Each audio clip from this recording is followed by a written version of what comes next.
Welcome sa ating channel. Hindi ko alam ba't ginawa yun. Anyways, nagtataka ka. Malamang galing ka sa TikTok, tapos may nakita kang manok na profile picture na may ulo ng tao. Tapos nakikita mo maglaban mga favorite anime characters mo. Tapos may nagko-comment ng ingay-ingay. Sino ba tong taong to? At malamang napaisip ka, ano ba tong laro niya? Ito na yung video para sa inyo.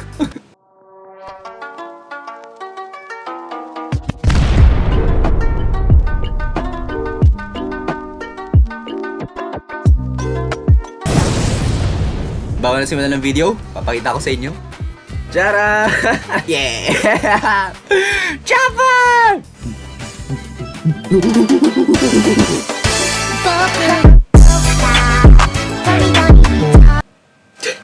Anyway, so ano nga ba yung larong nilalaro niya? Ano nga ba tong larong to? Ang tawag sa larong to ay Mugen. Ano nga ba ang Mugen? Ang Mugen ay isang laro kung saan pwede kang maging creative, pwede mong gawin kahit anong gusto mong gawin. O app na ginagamit, mahilig sa mga laban ng laro. Pero gusto nila maging creative. Hindi lang kasi puro anime characters ang pwede mong ilaban sa Mugen. May mga ibang characters din. May mga characters sa Marvel, sa DC, sa ibang video games. May mga anime characters din kung saan malamang parang nyo nakita tong channel ko. Pwede mong ilaban lahat yun sa Mugen. Minsan yung mga characters din na hindi man talaga lumalaban, pwede mo rin ilaban. Yan yung Mugen. Pero sa tagal ng Mugen, mas naging creative na mga tao gamit yung Mugen. Pwede ka na rin makagawa dito ng mga ibang klaseng laro. Tulad ng mga nilalaro kong 5 Nights at Freddy's na nandun si Chopper. May rin mga sundalo. Marami na rin pwedeng gawin sa Mugen. Meron kasi dalawang klase ng Mugen. Yung unang klase ay yung gawa ng Mugen. Kung saan pwede mo siyang i-download o may link. Ito yung mga nakikita nyo, Jump Force Mugen, Naruto Fighter Z, ganyan klase Mugen. Na isang pindot nyo lang, download, install, laro na. Yun yung mga gawa ng Mugen o tinatawag na pre-made game na gawa na. Meron din Blankong Mugen, which is, yun yung tawag ko, Blank Mugen. Yung Blank Mugen, magda-download mo yung mismong game ng Mugen kasi ko yung gagawa ng sarili mong laro. Yung ginagamit kong Mugen, Blank Mugen yun. Ngayon tuturuan ko kayo paano magsimula sa Blank na Mugen. So, bibigyan ko kayo ng mga link sa description. Ito yung Blank Mugen. Madalas sinesearch ko lang siya sa Google. Search nyo lang, Mugen. Download. Ito yung Blank Mugen. Malamang pag nilike nyo yung link, dito kayo pupunta. Download nyo lang siya. Beep! Ano to? No thanks. Continue to huwag nyo pindutin to Pinapadownload nyo yung Opera. Pindutin nyo to. Yung nasa baba. Okay? Yan, download na natin yung Mugen natin. Ayan, kunyari na-download nyo na yung nasa link. Pag na-open nyo yung link, may lalabas na archive. Ito yung archive mo. Ito yung zip file mo. Ito yung mismong Mugen. Lalagay mo siya sa kahit saan, sa desktop, sa folder, ikaw bahala. Game, lalagyan na natin. Charan, extracted na siya. Open natin. Ito na yung Mugen mo. Open mo siya, irarun mo siya ngayon. Hindi po ako magaling magturo, pero pipilitin ko magturo. Ayan, meron ka lang Mugen. Na-download mo na. F1 daw. Charan! Ito yung watch mode, yun yung kapag nag-iingay ako sa TikTok, yung pinapanood nyo. Yan, meron ka ng Mugen, pero nag-download ka ng Mugen. Kaso nangyari, gagawa ka din sana ng content, so dalawa lang yung character. Si Kung Fu Man lang parehas. Ganyan ang watch mode. Maglalaban yung AI nila. Round 1, fight. See? Automatic naglalaban sila. Ganyan, ginagawa ko sa Mugen. Ngayon, balik tayo dito. Ngayon, bakit dalawa lang yung character? Asan yung mga anime characters? Ganito ang Mugen. Ikaw ang maglalagay kung sino ang gusto mong ilagay sa laro mo. Maglalagay tayo ng dalawang characters. Ganito lang ako nag-search ng character. Punta ako sa Google, Chopper, Mugen, tapos Juice. Ibig sabihin ng Juice ay Jump Ultimate Stars. Ay may dalawang Mugen sprites. Yung sprites is yung characters. Actually, marami pantay, pero dalawa lang yung ginagamit ko. Sa Juice characters, mayroong mga malalaking sprite. Hindi ko alam na tawag sa kanila.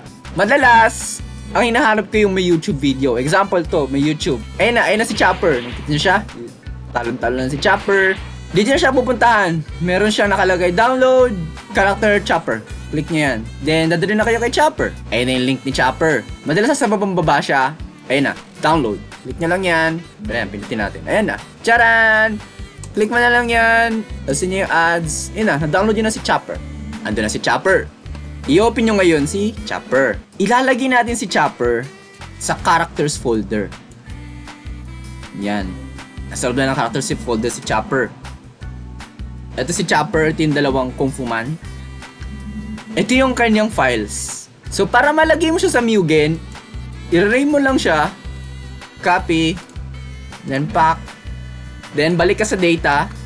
Pupunta mo sa data, punta ka lang sa select, na DF file make sure na DF file yon. Hanapin mo lang. Saan na yun? Ayan.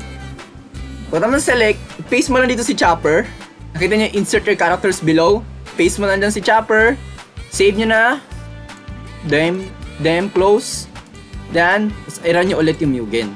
Ang katin, ang pako, mukhang kinagat ako ng langgam. Click nyo yung watch mode. Then, bam! Ayun na si Chopper.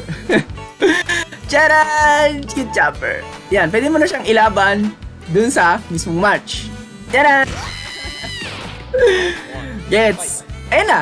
Maglalaban na sila. Ganyan, maglagay ng characters. Ganun lang kasimple. Sana nakatulong yung tutorial na yun sa inyo. Sana gumawa rin kayo ng sarili yung Mugen game. At maraming salamat sa nanood. Maraming salamat dahil nagpunta ka pa sa channel ko. Sana nakatulong yung tutorial na to sa paggawa mo ng sarili Mugen game. Anyways, na natin matatapos ang ating video. Sana makatulong sa inyo to. Maraming salamat sa panonood. Gusto ko rin makita yung mga blank Mugen nyo. Kung ano yung mga nagawa nyo sa Mugen nyo. Tag nyo ko kung sakali nakagawa kayo. Share nyo sa TikTok. Pwede nyo rin share sa Facebook. Tag nyo na lang ako sa Facebook. Atomic kayo din. Nakakatawa lang kasi lumalaki na rin ng Mugen community dito sa Pilipinas. Welcome sa Mugen community. Maraming salamat sa panonood and hanggang sa muli. Paalam! Stay virgin mga virgin. Peace.